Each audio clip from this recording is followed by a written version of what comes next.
সম্মানিত হাজিরিন, আকীদা খাতমে নবুয়তের উপর আমরা দীর্ঘ সময় ধরে আলোচনা শুনেছি। আপনাদের কাছে একটি বিষয় খুব স্পষ্টভাবে তুলে ধরছি। এই দেশে যারা হিন্দু আছে তাদেরকে কি আমরা কোনোদিনও বলেছি যে হিন্দুদেরকে অমুসলিম ঘোষণা করতে হবে? এই দেশে যারা বৌদ্ধ আছে তাদেরকে কি কোনোদিনও আমরা দাবি করেছি যে বৌদ্ধদেরকে অমুসলিম ঘোষণা করতে হবে? এই দেশে যারা খ্রিস্টান আছে তাদেরকে কোনোদিন আমরা দাবি করি নাই যে খ্রিস্টান যারা আছে তাদেরকে অমুসলিম ঘোষণা করতে হবে। একথা বলি না, কারণ হিন্দু, বৌদ্ধ, খ্রিস্টান তারা এই দেশে, তারা যেমন আমরা যেমন এই দেশের নাগরিক, ভিন্ন ধর্মের অনুসারী যারা তারাও এই দেশের নাগরিক। সুতরাং আমাদের যেমন এই দেশে থাকার অধিকার আছে, তাদেরও এই দেশে থাকার অধিকার আছে। কিন্তু আজ পর্যন্ত কোনো হিন্দু, কোনো বৌদ্ধ, কোনো খ্রিস্টান নিজেকে মুসলিম দাবি করে নাই, এজন্য তাদেরকে অমুসলিম ঘোষণার দাবি আদায় করার প্রয়োজনও পড়েনি।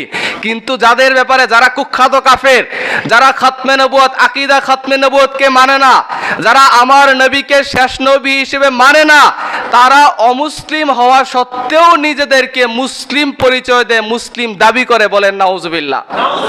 এজন্য হিন্দু, বৌদ্ধ, খ্রিস্টান তাদেরকে অমুসলিম ঘোষণার প্রয়োজন পড়ে না।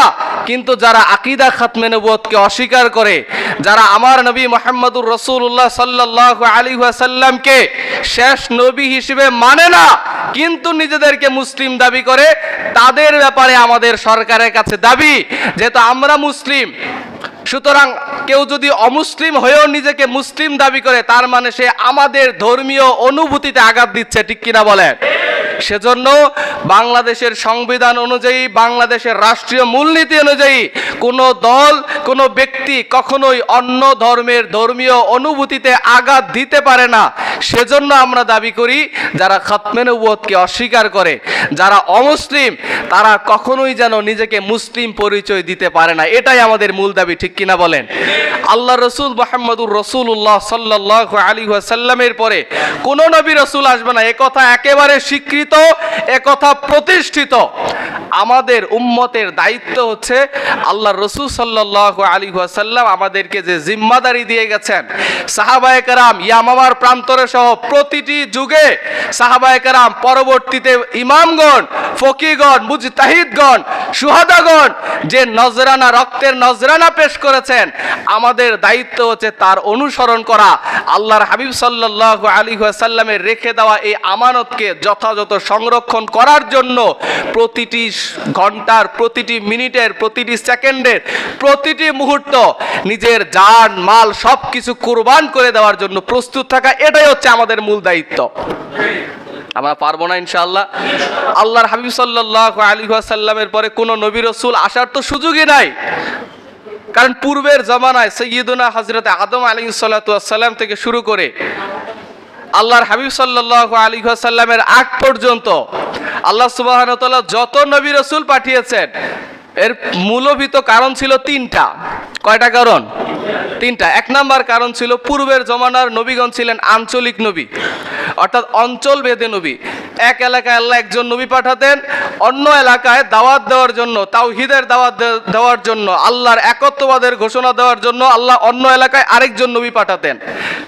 মনে করেন আল্লাহ তাআলা এক দেশের জন্য একজন নবী পাঠালেন, তাহলে আরেক দেশের লোকদেরকে দাওয়াত দিবে কে? তো পূর্বের জমানার সিস্টেম ছিল, এক এলাকায় আল্লাহ একজন নবী পাঠাতেন, আরেক এলাকায় আল্লাহ আরেকজন নবী পাঠাতেন। এজন্য একে সমসাময়িক, যেমন সাইয়্যিদুনা হযরতে ইয়াকুব আলাইহিস সালাতু ওয়াস সালাম, উনি নবী ছিলেন যখন কেনানে, একই সময় ওনার সন্তান হযরতে ইউসুফ আলাইহিস সালাম, উনি নবী ছিলেন তখন মিশরে। সুবহানাল্লাহ বলবেন না? একই সময় দুইজন নবী, বাবা নবী কেনানে, সন্তান নবী মিশরে।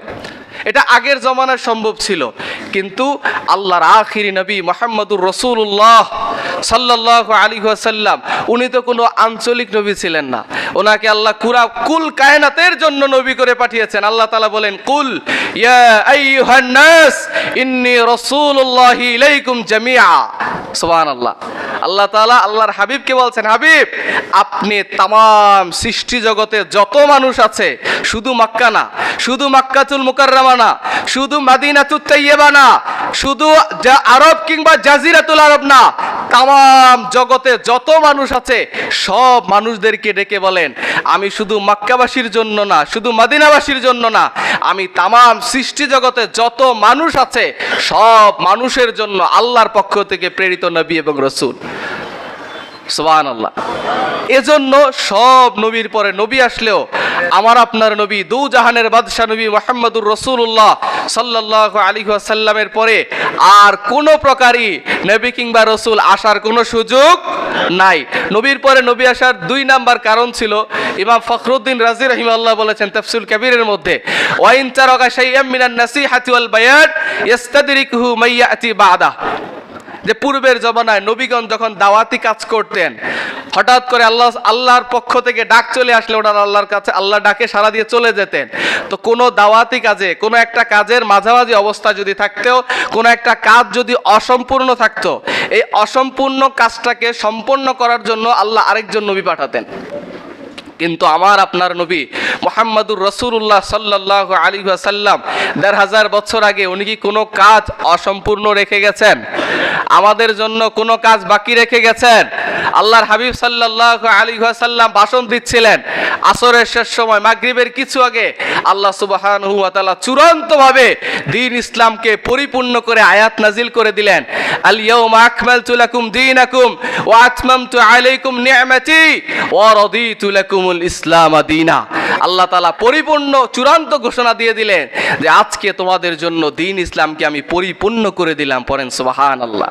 তাহলে বোঝা যায় দ্বীন ইসলাম পরিপূর্ণ হয়ে গেছে ১৫০০ বছর আগেই আল্লাহর আখিরি নবী আমার নূর নবীজি মুহাম্মদুর রাসূলুল্লাহ সাল্লাল্লাহু আলাইহি ওয়াসাল্লামের মাধ্যমে। উনি আমাদের জন্য কোনো কাজ বাকি রাখেন নাই। এজন্য সব নবীর পরে নবী আসলেও মুহাম্মদুর রাসূলুল্লাহর পরে আর কোনো প্রকার নবী কিংবা রাসূল আসার সুযোগ নাই। ৩ নাম্বার কারণ নবীর পরে নবী আসার, আল্লাহ তাআলা পূর্ববর্তী নবীদের মধ্যে হতে কাউকে কাউকে আল্লাহ তাআলা সহিফা কিতাব দিয়েছেন সংবিধান হিসেবে, জীবন বিধান হিসেবে, কিভাবে জীবন পরিচালনা করবে, কিভাবে রাষ্ট্র পরিচালনা করবে, কিভাবে দিন ধর্ম মেনে চলবে, তার জন্য আল্লাহ কিতাব দিয়েছেন। যেমন হযরতে দাউদ আলাইহিস সালামকে দিয়েছেন জাবুর, এমনিভাবে তাওরাত, ইনজিল মুসা আলাইহিস সালাতু ওয়াস সালামকে দিয়েছেন, ঈসা আলাইহিস সালাতু ওয়াস সালামকে দিয়েছেন। তো পূর্ববর্তী নবীদের আল্লাহ তাআলা যেই কিতাব দিয়েছেন এটা সংরক্ষণের দায়িত্ব ছিল নবীদের। তো ওনারা যখন আল্লাহর ডাকে সাড়া দিয়ে চলে যেতেন তখন এটা দায়িত্ব চলে আসতো উম্মতের উপর। তখন ওনাদের উম্মতের মধ্যে হতে নাফরমান উম্মত যারা, তারা এই কিতাবগুলোর মধ্যে রদবদল করে ফেলতো, নিজেদের মন মস্তিষ্ক প্রসূত, নিজেদের কামনা বাসনা প্রসূত কথাবার্তা তারা সেই কিতাবের মধ্যে লিখে দিত। বলেন নাউজুবিল্লাহ। মনে করেন কোন একটার মধ্যে লেখা ছিল, আল্লাহর ওহী ছিল যে মদ খাওয়া হারাম। পরবর্তীতে নবী চলে যাওয়ার পরে সেই বেঈমানরা মনে করতে লাগলো যে এখন তো আর আমাদেরকে বলার কেউ নাই, তখন তারা সেখানে লিখে দিল মদ খাওয়া হালাল। নাউজুবিল্লাহ বলবেন না? এইভাবে তারা, এটা একটা দৃষ্টান্ত মাত্র, এরকম অসংখ্য রদবদল তারা আল্লাহর সেই তাওরাত, ইনজিল, জাবুর পূর্ববর্তী সেই কিতাব সমূহের মধ্যে রদবদল করত। এ কারণে কিতাব যেহেতু চলে যেত, এ কারণে পরবর্তীতে উম্মত কি দেখে জীবন পরিচালনা করবে, কিভাবে দিন ধর্ম মেনে চলবে, তার জন্য পরবর্তীতে আল্লাহ আরেকজন নবী পাঠাতেন। কিন্তু আজ থেকে ১৫০০ বছর আগে আল্লাহর আখিরি নবী নূর নবীজি মুহাম্মদুর রাসূলুল্লাহ সাল্লাল্লাহু আলাইহি ওয়াসাল্লামের উপর আল্লাহ সুবহানাহু ওয়া তাআলা যেই কিতাব নাজিল করেছেন সেই কিতাবের নাম আল কোরআনুল কারীম। এই কোরআনুল কারীমকে হেফাজতের দায়িত্ব আল্লাহ কোনো মানুষকে দিয়েছেন? এই কোরআনুল কারীম হেফাজতের দায়িত্ব আল্লাহ সাহাবীদেরকে দিয়েছেন? এই কিতাব হেফাজতের দায়িত্ব কার? আল্লাহ সুবহানাহু ওয়া তাআলার। এজন্য সব কিতাবগুলো বিকৃত হয়ে যাবে, পৃথিবীর যত বই আছে সব বইগুলো বিকৃত হয়ে যাবে, তাহরিফ হবে, কিন্তু কিয়ামত পর্যন্ত আল্লাহর কোরআনের একটা হরফ, একটা নুক্তা, একটা হরকত পর্যন্ত পরিবর্তন হবে না। ঠিক কিনা বলেন? এজন্য কোরআন যেহেতু কিয়ামত পর্যন্ত অবিকৃত থাকবে উম্মাহের জীবন বিধান হিসেবে, একমাত্র সংবিধান হিসেবে, সেজন্য সব নবীর পরে নবী আসলেও আমার আপনার নবী মুহাম্মদুর রাসূলুল্লাহ সাল্লাল্লাহু আলাইহি ওয়াসাল্লামের পরে আর কোনো প্রকার নবী কিংবা রাসূল আসার কোনো সুযোগ নাই। এই আকীদার নাম হচ্ছে আকীদা খতমে নবুয়ত।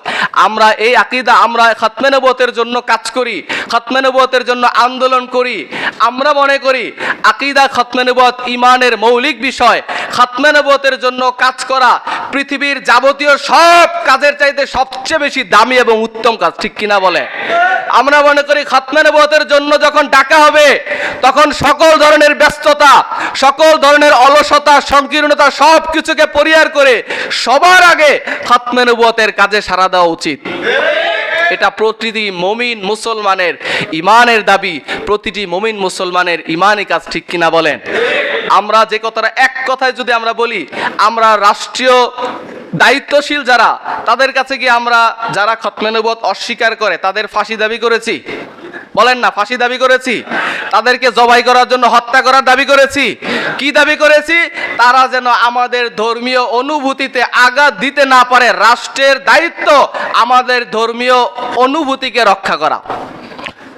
আমরা মুসলিম, এখন কেউ একজন অমুসলিম হয়ে যদি মুসলিম দাবি করে, তার শাস্তি দাবি করা কিংবা তাকে যেন অমুসলিম ঘোষণা করা হয়, এই দাবিটা কি আমার যৌক্তিক না? বাংলাদেশে 2010 সালে মেডিকেল ডেন্টাল কেয়ারের একটা আইন করা হয়েছিল। সেখানে বলা হয়েছিল কেউ যদি ডক্টর না হয়েও নিজেকে ডাক্তার দাবি করে, অর্থাৎ ভুল পরিচয় দেয়, ফেক পরিচয়, যদি কেউ নিজেকে ডাক্তার ক্লেম করতে চায়, পরবর্তীতে যদি ধরা পড়ে যে সে আসলে ডাক্তার না, তার কোনো ডাক্তারি সার্টিফিকেট নাই, সে এমনিতে একটা ফার্মেসি করে কিছুদিন পর সে নিজেকে ডাক্তার নাম লাগিয়ে MBBS বিভিন্ন লকআউট টাইটেল ডিগ্রি ব্যবহার করে সে রোগীদের সেবা দিচ্ছে, এরকম যদি ধরা পড়ে তাহলে তার 3 বছরের কারাদণ্ড। এবং পরবর্তীতে 2018 সালে এটা উচ্চ আদালতে প্রস্তাব করা হয়েছে যে এই শাস্তি 3 বছরের কারাদণ্ড এবং 3 লক্ষ টাকা জরিমানা, এটাকে যেন বৃদ্ধি করে মৃত্যুদণ্ড পর্যন্ত করা হয়। তাহলে খেয়াল করেন, একজন ব্যক্তি ডাক্তার না হয়ে নিজেকে ডাক্তার দাবি করার কারণে যদি তার শাস্তি মৃত্যুদণ্ড দাবি করা হয়, তাহলে যারা মুসলিম না, অমুসলিম হয়েও যারা নিজেদেরকে মুসলিম দাবি করে, তাদের শাস্তিও তো মৃত্যুদণ্ড যদি আমরা চাইতাম, এটা যৌক্তিক হতো কিনা? এটা অবশ্যই যৌক্তিক হতো, কিন্তু আমরা সেটা চাই না। আমরা চাই এদেশে হিন্দু, বৌদ্ধ, খ্রিস্টানরা যেমন ভাবে এই দেশের নাগরিক হিসেবে থাকে, এদেশে যারা আকীদা খতমে নবুয়তকে অস্বীকার করে, কুখ্যাত কাফের যারা, তারাও এই দেশে থাকবে, তবে অমুসলিম পরিচয়ে, মুসলিম পরিচয় থাকতে পারবে না। এটাই আমাদের মূল দাবি, এটাই আমাদের মূল আলোচ্য বিষয়।